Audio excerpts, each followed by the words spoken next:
నీరు మనకు ప్రాణాధారం. శరీరాన్ని నడిపించే జీవజలం నీరే.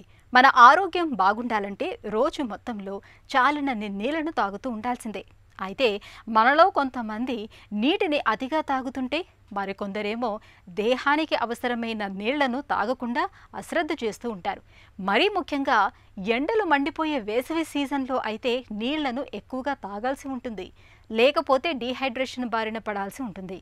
శరీరానికి సరిపడిన మొత్తంలో నీళ్లను తాగకపోతే ఏం జరుగుతుందో, రోజుకు ఎన్ని లీటర్ల నీళ్లను తాగాలో ఇప్పుడు తెలుసుకుందాం.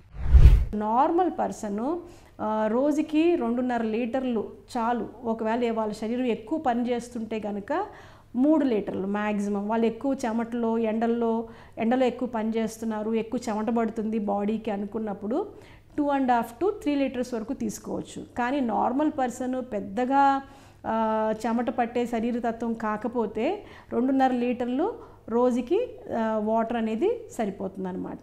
సో ఇక్కడ మళ్ళీ ఇది నార్మల్ పర్సన్ కోసము. అదే మళ్ళీ డిఫరెంట్ ఏదైనా కిడ్నీ ప్రాబ్లం ఉన్నవాళ్ళు, హార్ట్ ప్రాబ్లం ఉన్నవాళ్ళు, లివర్ ప్రాబ్లం ఉన్నవాళ్ళు, వాళ్ళ యొక్క కండిషన్ బట్టి ఆహారము వాటర్ అనేది కొంచెం రిస్ట్రిక్టెడ్గా తీసుకోవాలి.